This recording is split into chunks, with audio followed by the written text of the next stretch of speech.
Okay Shubham, then आज का जो हमारा क्लास है वो बीसीओसी 133 बिजनेस लॉ के ऊपर ही होने वाला है। सो स्टार्ट करते हैं। बीसीओसी 133, पहला क्वेश्चन आपको दिख रहा होगा।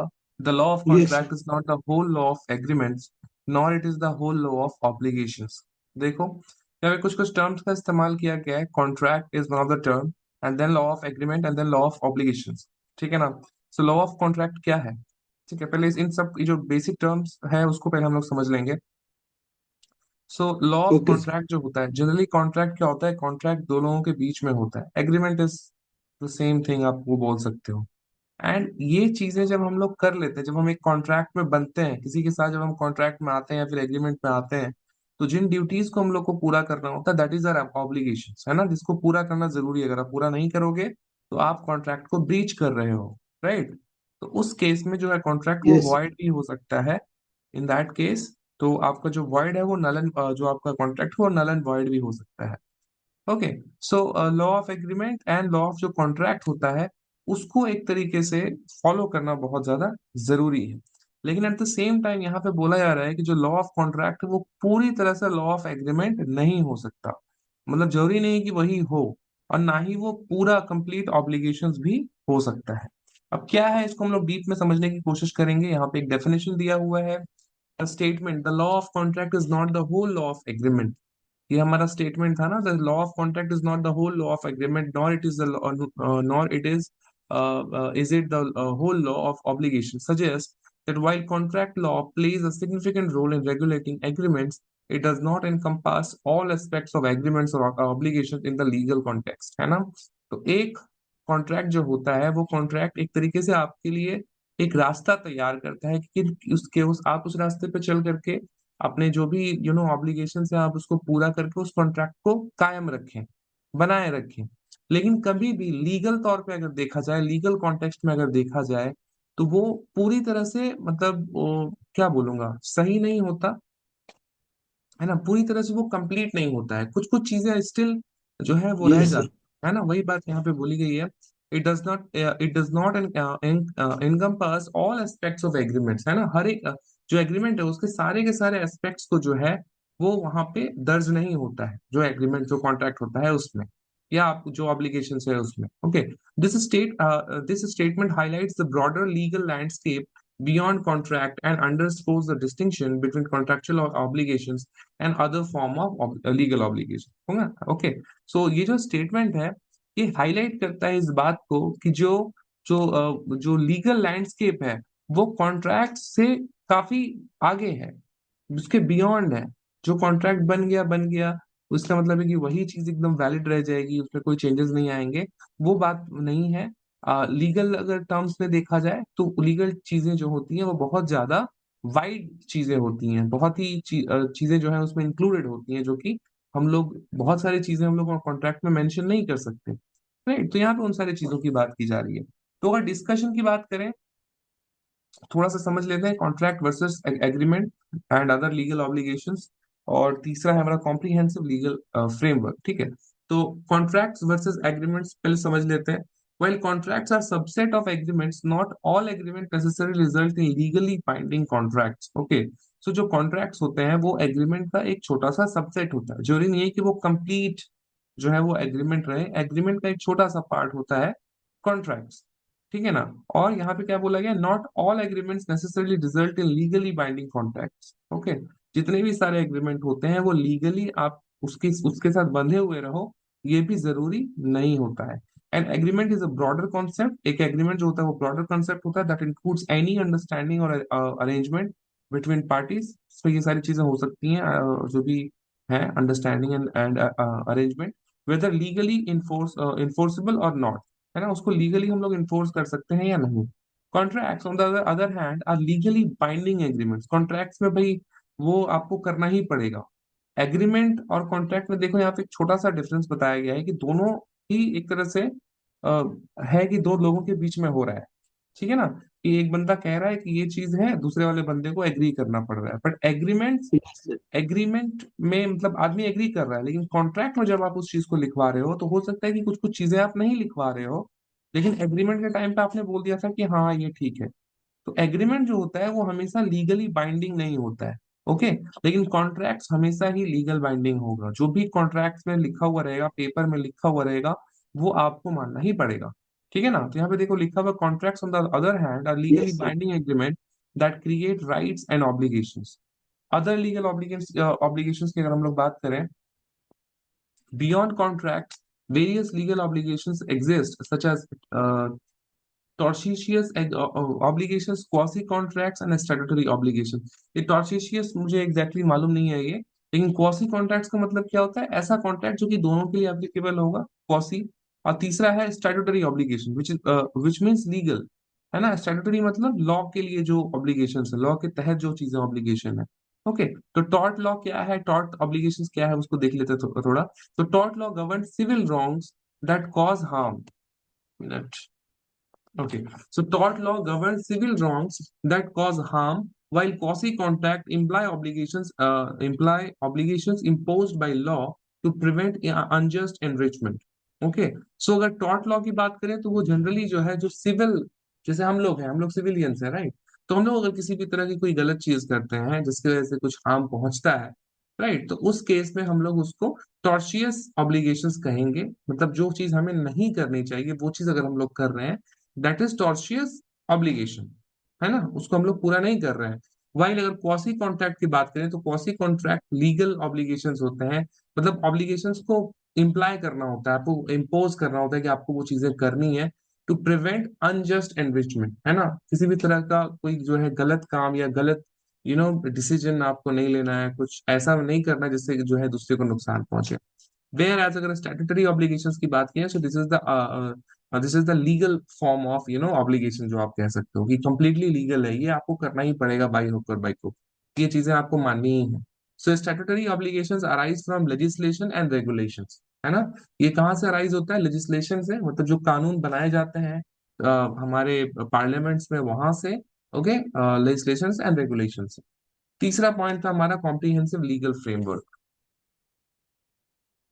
तो जो हमारा लीगल फ्रेमवर्क है वो कॉम्प्रिहेंसिव है, सारी की सारी चीजें इंक्लूडेड है। हमारा टॉर्चियस ऑब्लिगेशन भी है, क्वासी कॉन्ट्रैक्ट भी है, स्टैट्यूटरी ऑब्लिगेशन, सारी की सारी चीजें हमारी इसमें इंक्लूडेड है, कॉम्प्रिहेंसिव है। The legal system comprises multiple branches including contract law, tort law, criminal law and more, है ना। जो हमारा लीगल सिस्टम है इसमें ये सारी चीजें आ जाएंगी, कॉन्ट्रैक्ट लॉ आ जाएगा, टॉर्ट लॉ आ जाएगा, क्रिमिनल लॉ आ जाएगा, और जो बाकी की सारी चीजें हैं वो भी आ जाएंगी। Each branch addresses specific aspects of human behaviour. हर एक ब्रांच जो है ह्यूमन बिहेवियर के स्पेसिफिक एस्पेक्ट को डील करता है। जैसे कि क्रिमिनल लॉ, क्रिमिनल जो, अब जैसे वकील होते हैं ना, वकील बहुत तरह के वकील होते हैं। एक सिविल वकील होते हैं जो कि नॉर्मल जो छोटा मोटा काम होता है वो सारी करते हैं, या लोगों का जो पेपर वगैरह होता है, लैंड रिलेटेड जो वर्क होता है, टैक्स रिलेटेड जो वर्क होता है वो करते हैं। क्रिमिनल लॉ हो गया क्या, क्रिमिनल लॉयर क्या हो गया, जो जो क्रिमिनल रिलेटेड जो एक्टिविटीज होती हैं उसको डिफेंड करना या उसको जेल में डालना चीजें, तो उन सारी चीजों से वो लोग इंक्लूडेड होते हैं। सो उस तरह की चीजें हैं। ओके, तो हर ह्यूमन का हर एक एस्पेक्ट को एड्रेस करने के लिए अलग अलग जो है जो वकील होते हैं वो पाए जाते हैं, या लॉ जो है वो बना हुआ है। Contract law primarily deals with the voluntary agreement made between parties. तो कॉन्ट्रैक्ट लॉ क्या है? ये दो लोगों के बीच में एक वॉलंटरी एग्रीमेंट होता है, दो पार्टीज के बीच में एक वॉलंटरी एग्रीमेंट होता है। वॉलंटरी मतलब आप अपनी मर्जी से, आप अपनी स्वेच्छा से कर रहे हो, है ना, कोई दबाव आपके ऊपर नहीं डाल रहा। But it does not cover all legal relationships और ऑब्लिगेशन। बट ये सारे के सारे लीगल रिलेशनशिप्स या ऑब्लिगेशंस को कवर नहीं करता है। Now, social and moral considerations. Legal obligations can also arise from the social societal norms and moral considerations. अब देखो बहुत सारी चीजें हैं जो कि कॉन्ट्रैक्ट नहीं है, लिखा हुआ नहीं है, बट फिर भी हम उस चीज को मानते हैं। जैसे कि अगर आप रास्ते में चल रहे हो तो बहुत सारी कंट्रीज में रास्ते में स्पिटिंग करना मना है ना। वो आपका मोरल थॉट है कि नहीं वो चीज नहीं करना चाहिए, पर इंडिया में वो चीज पॉसिबल नहीं है, आप लोगों को बोल करके नहीं बंद कर सकते। स्मोकिंग की बात की जाए तो स्मोकिंग भी सोसाइटल वे में या मोरल में वे में भी वो सही नहीं है, बट स्टिल लोग जो है स्मोकिंग करते हैं, रास्ते में स्मोकिंग करते हैं, राइट। सो ये कुछ ऑब्लिगेशंस हैं जो कि लीगल नहीं होती हैं, लेकिन लीगल होती है अगर लीगल बनाई जाए। ये ज्यादातर सोशल और मोरल कंसिडरेशंस के ऊपर बेस्ड होती हैं, जो कि आपके ऊपर है कि आप करो या ना करो। Okay, so legal obligations can also arise, जो लीगल ऑब्लिगेशंस है वो कई बार अराइज होता है सोसाइटल नॉर्म्स की वजह से भी और मोरल कंसिडरेशंस की वजह से भी। जैसे कि आपको पता होगा कि स्मोकिंग के ऊपर 200 रुपीज का फाइन जो है गवर्नमेंट ने इम्पोज किया था काफी पहले, और पब्लिक प्लेसेस में स्मोकिंग को बैन कर दिया गया था, बट ऐसा हुआ नहीं। राइट, तो ये एक तरह का लीगल ऑब्लिगेशन हो गया कि भाई आप स्मोक नहीं कर सकते पब्लिक प्लेसेस में। राइट, बट लोग मानते नहीं है जो भी।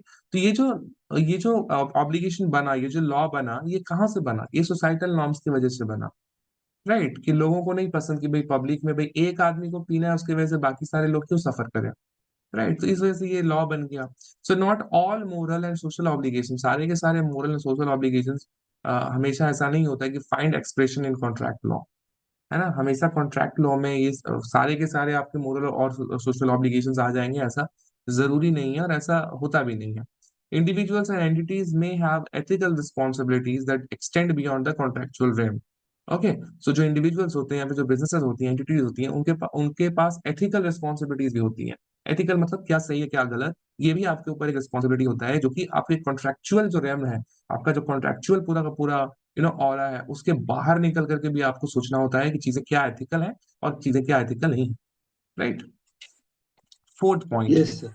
फिफ्थ पॉइंट पे चले आते हैं, इन्फोर्समेंट मैकेनिज्म्स। ओके, इन्फोर्समेंट मतलब चीजों का इन्फोर्स करना कि भाई इसको करना ही है आपको, है ना। सिर्फ इंडिया में क्या है कि लॉ हमारे बन जाते हैं, लेकिन लॉ का जो इन्फोर्समेंट है वो ठीक तरीके से नहीं हो पाता है ना। तो उसको इन्फोर्स करवाने के लिए, उसको लागू करवाने के लिए क्या क्या चीजें की जाती हैं, मैकेनिज्म्स क्या क्या अपनाए जा सकते हैं, उसके बारे में यहाँ पे बोला गया है। So contract law provide specific remedies. जो कॉन्ट्रैक्ट लॉ है, स्पेसिफिक रेमेडीज, रेमेडीज मतलब चीजों को सुधारना कैसे है, प्रोवाइड करता है and enforce mechanism for breaches of contractual obligations. अगर आप किसी भी तरह का कॉन्ट्रेक्चुअल ऑब्लिगेशन को ब्रीच करते हो, उसको तोड़ते हो, तो उस केस में लॉ जो है स्पेसिफिक रेमेडीज प्रोवाइड करता है, मतलब कॉन्ट्रैक्ट में लिखा हुआ रहता है।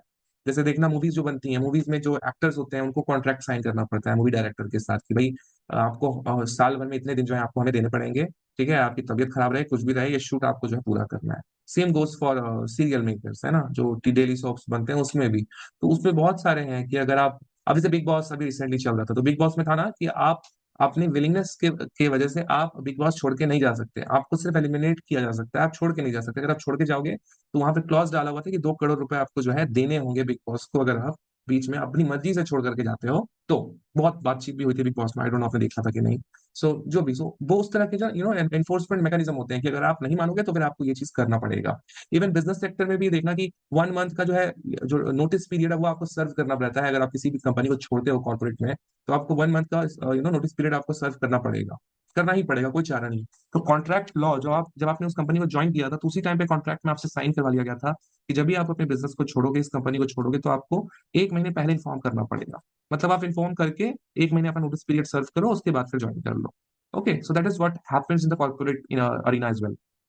Okay, so in contrast, other legal obligations may involve different enforcement mechanism. Other जो legal obligations होते हैं वहां पे इसी तरह के हों ऐसा जरूरी नहीं है, वहां पे डिफरेंट डिफरेंट enforcement mechanism हो सकते हैं। जैसे कि नो स्मोकिंग वाला जब लॉ बनाया गया तो उसमें साथ में ये भी बोल दिया गया कि अगर आप पकड़े गए पीते हुए तो आपको 200 रुपए या 500 रुपए जो भी अमाउंट था वो उतना का आपको जो है फाइन करना पड़ेगा।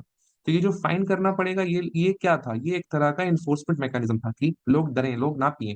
राइट, सो वो चीजें हैं। तो यहाँ पे such as damages in tort case और स्पेसिफिक परफॉर्मेंस एंड इक्विटी, जो भी वही सारी चीजें हैं। ओके, कंक्लूड कर देते हैं इसको। In conclusion, the law of contract represents an essential part of the legal framework. जो लॉ ऑफ कॉन्ट्रैक्ट होता है वो रिप्रेजेंट करता है एसेंशियल पार्ट जो लीगल फ्रेमवर्क का होता है, गवर्निंग एग्रीमेंट्स, है ना, एग्रीमेंट्स को गवर्न करने के लिए। Okay, so law of contract is very important, उसका सबसेट है, लेकिन law of contract legally completely binding होता है, वो मानना ही पड़ेगा। कॉन्ट्रैक्ट को आपको मानना ही पड़ेगा। पर एग्रीमेंट में बहुत सारी चीजें ऐसी हो सकती हैं जो कि कॉन्ट्रैक्ट में लिखी नहीं है, पर स्टिल दो लोगों ने आपस में एग्री किया है। ओके, तो ये दोनों में छोटा सा डिफरेंस होता है। बट देखो यहाँ पे लिखा हुआ, but it does not constitute the entirety of legal obligation, है ना। बट इसमें हमेशा ही लीगल ऑब्लिगेशन हो वो जरूरी नहीं है, किसमें, एग्रीमेंट में। A comprehensive legal system encompasses various branches to address the diverse nature of human interactions and responsibilities. Okay, तो हमारा जो डाइवर्स जो तरीका है, नेचर है, जो इंटरेक्शंस करने का या रिस्पॉन्सिबिलिटीज को निभाने का, उसके ऊपर एक कॉम्प्रिहेंसिव लीगल सिस्टम जो है चलता है, इनकम पास किया गया है, ताकि इस तरह की चीजें जो है ब्रीच ना हो। ओके, मतलब जो भी आपके कॉन्ट्रैक्ट्स हैं आप उसको ब्रीच ना करो, आप उसको कंप्लीटली पूरा करो टाइम पे, नहीं तो फिर भाई आपको फाइन पे करना पड़ेगा। बैंक में मिनिमम अकाउंट में जो है 1,000 रुपए 3,000 रुपए आपको रखना पड़ता है अगर आप मेट्रोपॉलिटन सिटीज में हैं। अगर आप उतने पैसे नहीं रखोगे तो आपको पेनल्टी पड़ेगी। These are what, these are your legal बोल सकते हैं इसको, क्योंकि लीगली आपको पे करना पड़ेगा। कंपनी ना लेना चाहे या रिटर्न कर दे बात अलग है, बैंक, लेकिन आपको पे करना पड़ेगा। So these are all those mechanisms आप बोल सकते हो। ठीक है, सो दैट्स इट। ये छोटा सा टॉपिक था हमारा, वन का ए। वन का बी हम लोग 10 मिनट बाद ज्वाइन करते हैं, शुभम। ठीक है। ओके। ओके।